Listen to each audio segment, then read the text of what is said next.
evening. How's everybody doing? Great to be learning with you on a Thursday, Yom Hamishi. Let's light up the darkness with a new wisdom candle. Who's in the house? Sharon in New Jersey, Melissa in Great Neck, Joe in the Inland Empire, Shandor in the Bronx, Lucy in Minnesota, Renee in Indiana, Bella in Florida, Belle in Texas, Paul in the Great Northwest, Moishi in Brooklyn, Lester in Florida, Ellen in Southern California, Chaim in Florida, Lanit in Silver Spring, Elise in Virginia. Welcome, everybody. It's kind of crooked. See, straighten that out a little. Okay. Our daf today is page 84 here in Tractate Zevachim, the 29th volume of the Talmud. Continuing our discussion of Mishnah number 1 here in chapter 9. And with God's help, we'll complete this Mishnah. Talking about items that ascended on the altar, which were not supposed to ascend because they were disqualified and deemed unfit. But having ascended, they shall not descend because the altar sanctifies them. This is just another one of these examples of the difference between lechatchila, a priori, and b'di'evid, after the fact, right? So there are certain things, we see this very often in halacha and Torah law, that something, because there's a little bit of uncertainty, and so we're going to rule stringently, and we don't let it happen. But if it has happened, we're not certain that it is wrong, and so therefore after the fact, we allow it to stay. Again here, these are disqualified offerings. The meat should not go up on the altar to be burned on the altar pyre. But once it has ascended, the altar has a certain amount of power, shall we say, of sanctity, that it can sanctify these objects. However, certain objects are sort of so beyond the pale, so they are very disqualified, let's say. And therefore, these kinds of objects, if they ascend, they shall descend. They need to be taken down because they're so far afield from what was supposed to go up on the altar that the altar will not sanctify them. And these sorts of objects, if they ascend, they should be taken back down. Okay, so we are about 2/3 down 83b. The Gemara cites another baraisa relating to our Mishnah. Rabbi Yosef HaGalili says, from that which is stated, whatever touches the altar shall be sacred, right? That's where we get the idea that the altar sanctifies objects, even objects that shouldn't be there. I would derive that the altar sanctifies any item that ascends upon it, whether it is fit or whether it is unfit. Therefore, the verse states, now this is what you shall offer upon the altar, 2 lambs, etc. That's Exodus 29:38. And this teaches us that just as lambs are fit for the altar and are sanctified by it, so too all items that are fit for the altar are sanctified by it, even if they had become unfit, they had become disqualified. If they were initially fit for the altar can sanctify them despite their disqualification. But, we don't bring toasters on the altar. Toasters don't belong on the altar. They never were fit for the altar. So if they ascend, they need to be taken off. Whereas a lamb that had become unfit because there was a problem with its blood application, it became tameh, etc., that was something that was originally fit for the altar. And so despite the disqualification, now that it has ascended, we shall leave it up. Rabbi Kiva says that the verse states burnt offering to teach just as a burnt offering is fit for the altar and is sanctified by it, so too all items that are fit for the altar are sanctified by it. And we see that there's a difference here, as we saw yesterday, that the sages will disagree. Well, fit for what? Fit to be on the altar? There are libations that go up on the altar and are poured through the holes in the floor of the altar. They are not burned on the altar. So is it the altar sanctifies items that are fit to be burned on the altar, sacrificial meat, or anything that ascends on the altar? The Gemara asks, what is the practical difference between these opinions? Rav Ada bar Ahava says, the case of a disqualified bird burnt offering is the practical difference between them. One sage, Rabbi Akiva, who cites the law from the term burnt offering, includes a disqualified bird burnt offering in the law that the offering shall not descend, right? It shouldn't have gone up, but now that it did, the altar sanctifies it, and therefore it will not descend, as it is a burnt offering. And the other sage, Rabbi Yosef HaGalili, who cites the law from the term lambs, does not include a disqualified bird burnt offering in the law, as it is not similar to a lamb. The Gemara asks, and according to the one who cites the law from the term lambs, isn't it written burnt offering? Why are they ignoring that term? And the Gemara answers that according to Rabbi Yosef HaGalili, if lambs had been written and burnt offering had not been written, I would say that even an animal that becomes disqualified and ascended upon the altar while alive shall not descend. Therefore, the merciful one writes burnt offering, indicating that this law applies only to animals once they are fit to ascend the altar, right? Which means that they've been slaughtered, blood collected, etc., and then they're fit for the altar. Live animals are certainly not fit to ascend the altar. The Gemara continues, and according to the one who derives the law from burnt offering, isn't it written lambs? And the Gemara explains, according to Rabbi Akiva, if burnt offering had been written and lambs had not been written, I would say that any item fit to ascend the altar is included in the law, even a meal offering. Therefore, the merciful one writes lambs, indicating that this law applies only to animal offerings and bird offerings, but not meal offerings, which are, vegetarian. It's made out of wheat flour. The Gemara asks, what difference is there between the opinions of these Tanaim, Rabbi Yosef HaGalili and Rabbi Akiva, and the opinions of these other Tanaim in our Mishnah? Rav Papa said the difference between them is with regard to handfuls of flour in a meal offering that are removed from a meal offering by the kametz procedure. According to our Tanaim, i.e. those in the Mishnah here, 2 handfuls shall not descend, as they are fit for the altar and for consumption by the fire as well. According to the Tanaim of our Baraisa here, those handfuls shall descend, as those Tanaim hold that the law applies only to animal offerings and bird offerings, but not meal offerings. Reish Lakish says in summary, with regard to a meal offering that comes by itself, and it does not accompany another offering, right? There are times that a meal offering is part of a group of offerings, and there are times when a meal offering is offered by itself. So Reish Lakish says that with regard to a meal offering that comes by itself and does not accompany another offering, according to the statements of all of the Tanaim in the Mishnah, it shall not descend. It is sanctified by the altar if it went up, even though it wasn't supposed to go up. Having gone up, it is sanctified and it shall not descend. Either because it is fit to be consumed by the fire, a meal offering is placed on the altar pyre, or because it comes by itself. In any case, it will not descend once it ascends. According to the statements of Rabbi Yosef HaGalili and Rabbi Akiva, even that meal offering shall descend, as it is not similar to lambs. It is not an animal offering. With regard to a meal offering that comes with an animal offering, either a burnt offering or a peace offering, according to the statements of Rabban Gamliel and Rabbi Yehoshua, it shall not descend, as it is meant for consumption by the fire. According to the statements of everyone else, i.e. Rabbi Shimon and the Tanaim of the Baraisa, it shall descend, as it is neither offered by itself, nor is it an animal. Now we're on page 84a. Reish Lakish continues, with regard to libations that come by themselves, according to the statements of everyone, i.e. Rabbi Yosef HaGalili, Rabbi Akiva, and Rabbi Yehoshua, they shall descend, right? The altar doesn't sanctify them. If they came up in error, they shall be pulled off. But according to the statements of Rabban Gamliel and Rabbi Shimon, they shall not descend. With regard to libations that come with an animal offering, according to the statements of everyone, they shall descend, while according to the statement of Rabban Gamliel alone, they shall not descend.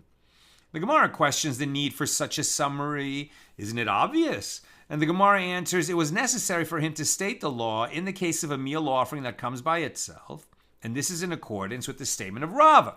As Rava says, a person can volunteer to bring a meal offering that normally accompanies libations on any day, even without offering the libations and animal offering that it normally accompanies. You can make a meal offering by itself, according to Rava. And recall that Rava lived after the Second Temple was destroyed. He was, issuing this ruling about something that never was possible to do in his lifetime, because it doesn't matter. We study the law because it will forever be relevant whether the temple is standing or not. So although the summary is itself obvious, it is nevertheless stated to indicate that it is possible to offer such a meal offering. So the Gemara asks, if the intent of his summary is to express his agreement with the statement of Rava, then let Reish Lakish teach us explicitly that the law is in accordance with the statement of Rava. He didn't do that. So the Gemara answers, it was necessary for the case of libations that come with an animal offering, as the law in such a case is that he may sacrifice the libations the next day and on a later day, sometime after sacrificing the animal offering that they accompany. Libations come with animal offerings, but they don't have to be offered at the same time as the animal offering as long as they come afterward. Accordingly, it may enter your mind to say that since the master says that the verse, quote, and their meal offering and their libations in Numbers 29:18, this phrase indicates that the libations may be offered at night, and the phrase, and their meal offerings and their libations, indicates that libations may be offered the next day and even on a later day. So perhaps libations offered on a later date than the animal itself are to be considered as libations which come by themselves, and therefore they shall ascend and not descend. And Reish Lakish therefore teaches us the case of libations that accompany an animal offering to indicate that such libations are still considered as those that accompany an animal offering, and that unlike the animal offering, if they had been rendered unfit and they ascend, they shall descend. They don't stay up. They are not sanctified by the altar. And that concludes our discussion of Mishnah number 1 here in chapter 9. We move on to Mishnah number 2. These are the items that even if they were disqualified, if they ascended the altar, they shall not descend, right? So these are items that are very much sanctified by the altar, even if they were disqualified and they should not have ascended in the first place. Having ascended, they shall not descend. They will not be pulled back. They are now that they've ascended, they shouldn't have, but they are. So the altar sanctifies them, and we will place them on the altar pyre. Which items are those? Blood, sacrificial portions or limbs of a burnt offering, any of which were left overnight off the altar, or that emerged from the temple courtyard, or that became ritually impure, or that came from an animal that was slaughtered with the intent to sacrifice it beyond its designated time, or outside its designated area, or an offering that people unfit to perform the temple service collected and then sprinkled its blood. These are all errors in the sacrificial procedure that would render these offerings disqualified. But since we're still talking about the actual meat of the offering or its blood, having ascended the altar, they do not descend. Rabbi Yehuda says, in the case of a sacrificial animal that was slaughtered at night, or one whose blood was spilled on the floor of the temple without its being collected in a vessel, or one whose blood emerged outside the curtains, which means outside the temple courtyard, even if it ascended upon the altar, it shall descend. We will pull it off. The altar does not sanctify it. The disqualification is too severe.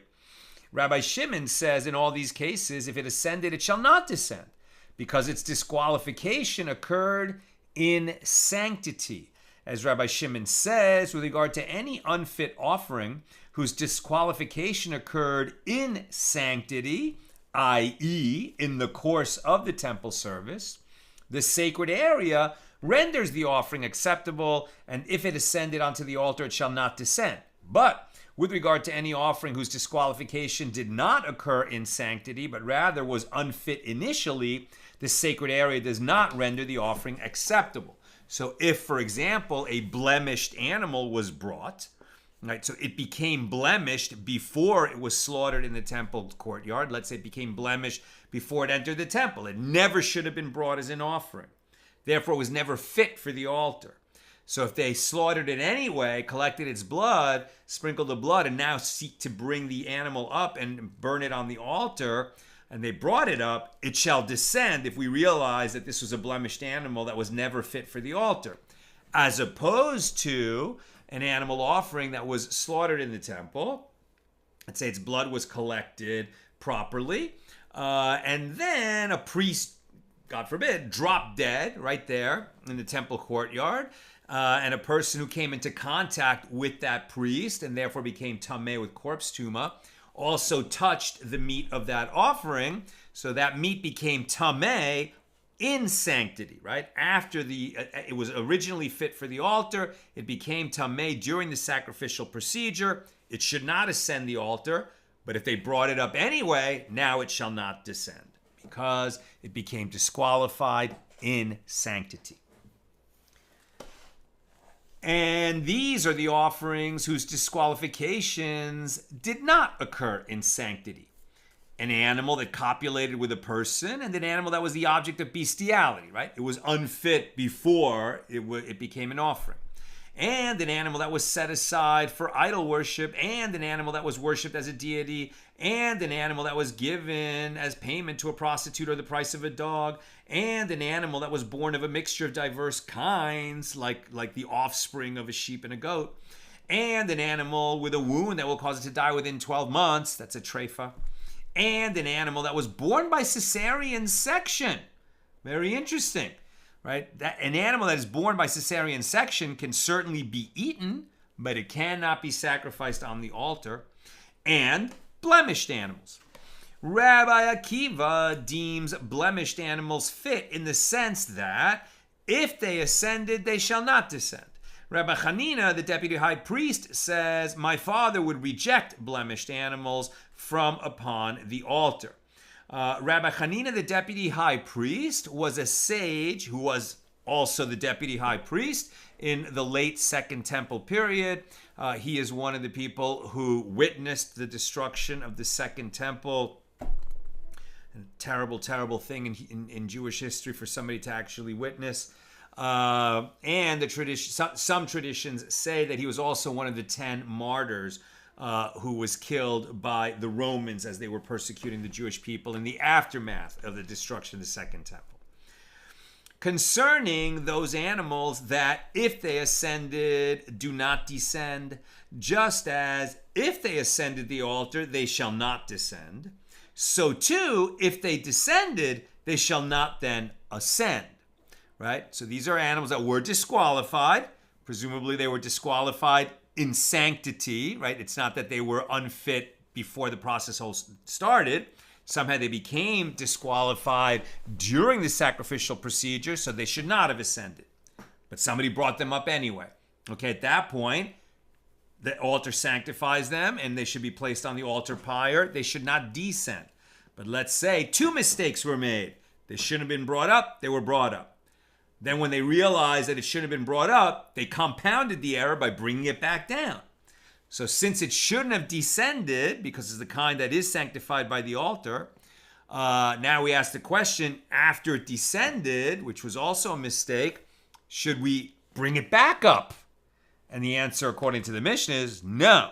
Right? You shouldn't have brought it up in the first place, but you did. Then you shouldn't bring it down, but you did. Are you going to bring it back up again?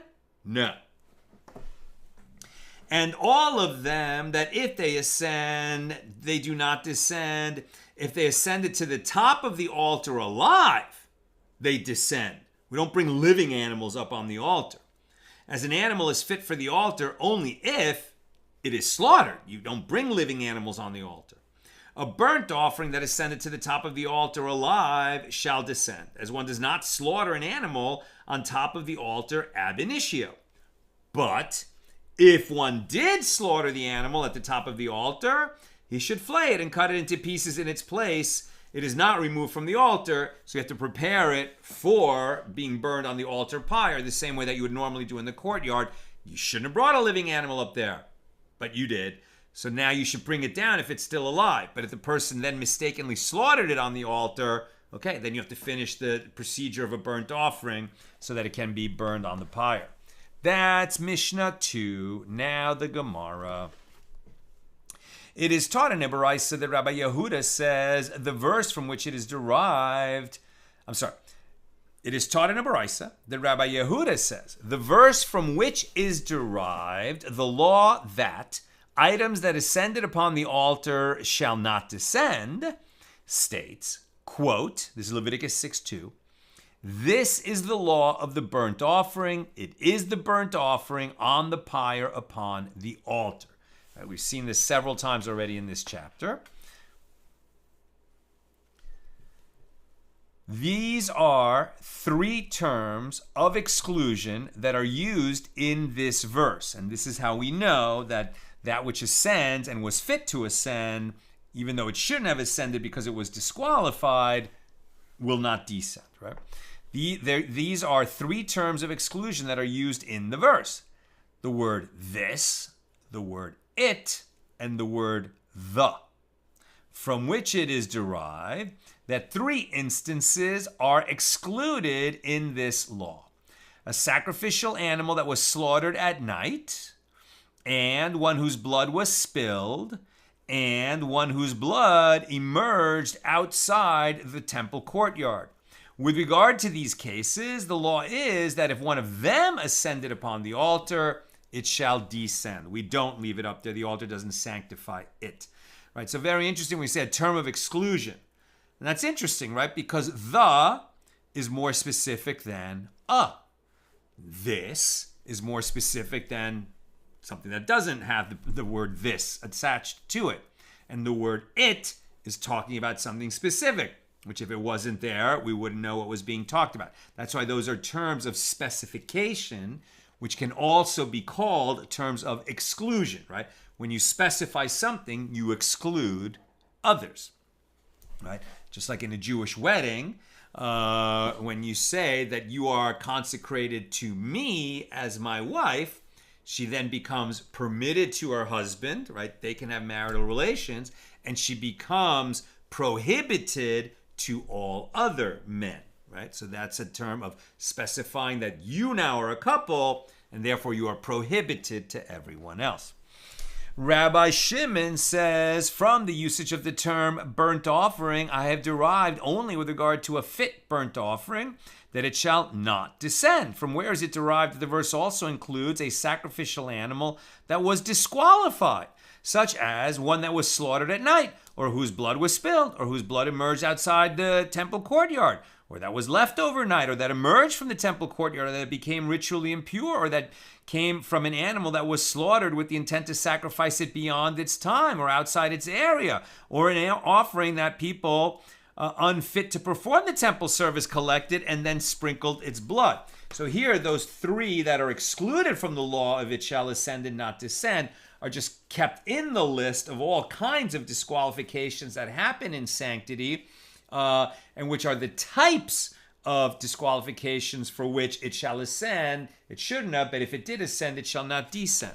In addition, from where is it derived that the following are also included in this law? Those offerings whose blood is to be placed below the red line that divided between the upper and lower halves of the altar, i.e. burnt offering, guilt offering, or peace offering, but it was placed above the red line, and a sin offering whose blood is supposed to be placed above the red line, but instead it had its blood placed below the line, and those offerings whose blood is to be placed outside on the external altar, but instead had their blood placed inside the sanctuary, and those offerings whose blood is to be placed inside that had their blood placed outside.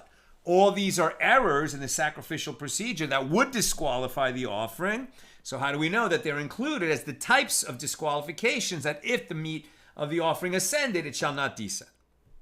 And in addition, with regard to a Pesach, right, the Passover lamb or goat, or the sin offering that was slaughtered not for its sake, from where is it derived that if they ascended upon the altar, they shall not descend? How do we know that all these kinds of erroneous animals, right, animals that were disqualified by an error in their procedure, how do we know that they're all included in the law? If they shouldn't ascend, but if they do, they shall not descend. How do we know? Because the verse states, the law of the burnt offering, which included in one law all items that ascend upon the altar, establishing the principle that if they ascended the altar, they shall not descend. One might have thought that I should also include an animal that copulated with a person and an animal that was the object of bestiality. Now, these are animals that were disqualified before they became, they were never fit for the altar because their disqualification happened pre-sanctity.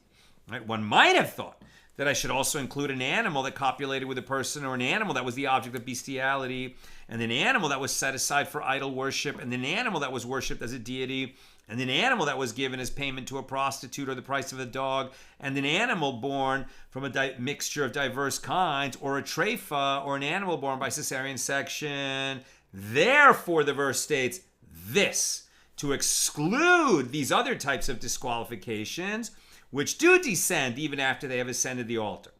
Okay, and the Gemara asks, and what did you see as a reason to include those and exclude these? After noting that the verse included and subsequently the verse excluded, I say the following claim with regard to what to include and what to exclude. What is your basis for including some disqualifications and excluding others? I will include those animals whose disqualification was in sanctity, i.e. in the course of temple service, and rule that if they ascended, they shall not descend.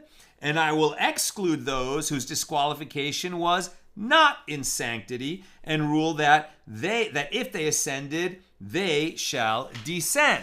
Now, of course, the problem is when we also have these three that their disqualification did happen in sanctity, and still, if they ascend, they shall descend, right? Including the animal that was sacrificed at night. So we're going to say, well, what is it about that one that is, separated from the group that their disqualification did happen in sanctity, and still, if they ascend, they shall descend? And as for Rabbi Yehuda, who disagrees with Rabbi Shimon and does not deem it permitted for items whose disqualification occur in... And as for Rabbi Yehuda, who disagrees with Rabbi Shimon and does not deem it permitted for items whose disqualification occurred in sanctity to remain on the altar, and yet agrees that those items listed in the beginning of the Mishnah, such as sacrificial portions left overnight, shall not descend. Where does he get that? He derives it from here. As it is taught in a Baraisa, for what reason did the sages say to us that in the case of blood left overnight, it is fit? I.e., if blood of an offering had been left overnight and was then placed on the altar, it is not removed. This is as the law is in the case of sacrificial portions, which, if they are left overnight, are fit. From where is it derived that in the case of sacrificial portions that are left overnight, they are fit? This is as the law is in the case of meat, which if it is left overnight is fit, because the meat of a peace offering may be eaten for 2 days and 1 night. Not the meat of a sin offering, but yes, for the meat of a peace offering. From where is it derived that if an offering that emerges from the temple courtyard is then placed on the altar, it is not removed? This is derived by comparison, since an offering that leaves its area is fit in the case of an offering brought on a private altar, as the entire notion of sacrifice on such an altar is that it may be performed anywhere. So just to review again, what is a private altar? A bama. Before the temple was built, there were periods when sacrificing on private altars was permitted. Any Jew, including a non-priest, was permitted to construct an altar and sacrifice certain offerings, primarily voluntary burnt offerings and peace offerings. During this period, only obligatory offerings, like sin offerings, and public offerings were brought on a public altar, such as the one in Nov or Gibeon.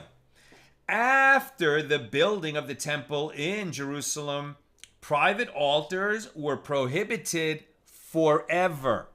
Even now, in the 2,000 years post the destruction of the Second Temple, now that we are in history after the temple was built, there are no more private altars, and sacrificing sacrificing anything on a private altar is prohibited.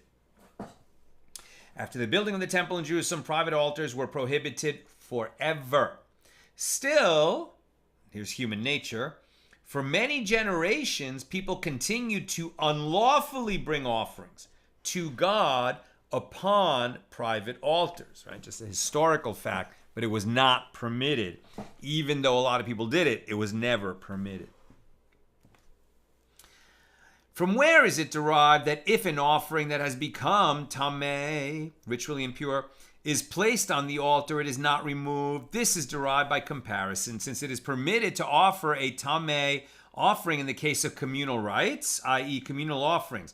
Right? In cases of necessity, the communal offerings may be sacrificed even if they are tameh, particularly if more than half the population or more than half the priests are tameh, or the majority of the priests are tameh, then offerings can be brought that are tameh. But those are very much rare and extenuating circumstances. From where is it derived that if an offering was disqualified due to the intention of the priest who slaughtered it to consume it outside its designated area, that if it was placed on the altar, it is not removed? This is again derived by comparison, since it is juxtaposed to an offering that was slaughtered with the intent to consume it beyond its designated time. Pigul.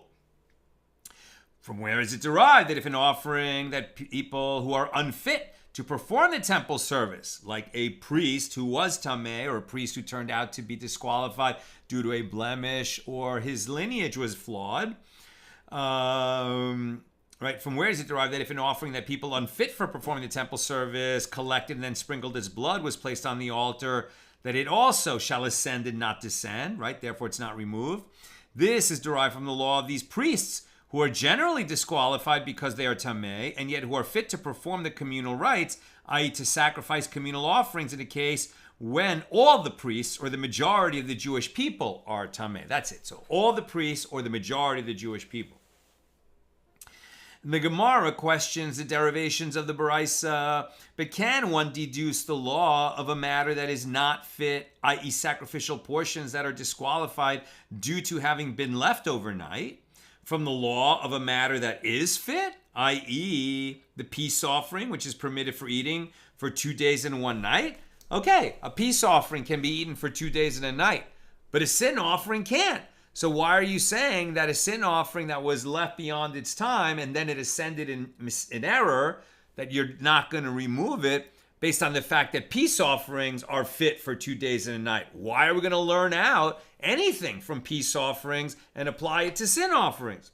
Similarly, how can the Baraisa derive the law of flesh that was removed from the temple courtyard from the law of a private altar, which has no halachic area surrounding it? Why are you going to learn out from there something that, logically is not really connected at all? And the Gemara answers, the Tana relied on the verse, command Aaron and his sons, saying, this is the law of the burnt offering. It is the burnt offering on the pyre upon the altar all night until the morning, and the fire of the altar shall be kept burning there, which amplified the application of the law stated in the verse, teaching that many types of disqualified offerings may be left upon the altar. The derivations written in the Baraisa are mere supports for these two laws. The explanations cited in the Baraisa for including these disqualifications are mentioned only to clarify why Rabbi Yehuda does not exclude them based on the terms this, it, and that. New topic, and I'm almost done for today. Questions or comments, please get them in now. With regard to an offering that was slaughtered at night, this is where we say, no, that's too far outside the pale, and if it ascends, it shall descend. With regard to an offering that was slaughtered at night, which Rabbi Yehuda holds shall descend from the altar, even if it ascended, Rabbi Yochanan says, one who slaughters a sacrificial animal at night inside the temple courtyard and then offers it up on an altar outside the temple courtyard is liable to receive kares, which is the punishment for one who sacrifices an offering outside the temple courtyard. Although one is normally liable for sacrificing an offering outside the temple courtyard only if it was fit to be offered on the altar within the temple. Right? So if somebody sacrificed a cat, somewhere outside the temple, outside Jerusalem, So is he liable to chorus for intentionally violating that law? So no, he's not liable to chorus. He definitely violated a prohibition. We don't sacrifice animals on altars. We don't sacrifice animals at all beyond the time of the temple. But cats were never sacrificed on the altar, never brought on the altar, were never sacrificial animals, are not kosher animals, are not the type of animals that was ever sacrificed. So if somebody sacrificed a cat, right? So who knows what he's doing? Might even be guilty of avodah zarah, but he's not liable to kares for bringing the type of animal that is sacrificed in the temple on an altar outside the temple. What he's doing is too far removed, too different from actual sacrifices to even be considered as a violation of that law. He's violating other laws, but he's not violating the law of don't bring sacrifices outside the temple, because this is not even considered a sacrifice. Right? One who slaughters a sacrificial animal at night inside the temple courtyard and then offers it up on an altar outside the temple is liable to receive kares, which is the punishment for one who sacrifices offerings outside the temple courtyard. Although one is normally liable for sacrificing an offering outside the temple courtyard only if it was fit to be slaughtered on the altar within the temple, and an animal slaughtered at night is disqualified and shall descend from the altar according to Rabbi Yehuda. Nevertheless, the law with regard to one who slaughters an animal at night should not be less stringent than that of one who slaughters an animal outside the temple and offers it up outside.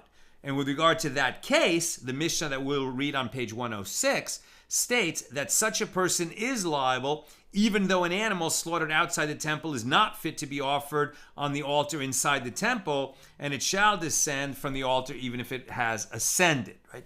So we're compounding errors, and the question is how many errors are too many? Rav Chia bar Avin raises an objection to the statement of Rabbi Yochanan from the Mishna on page 111.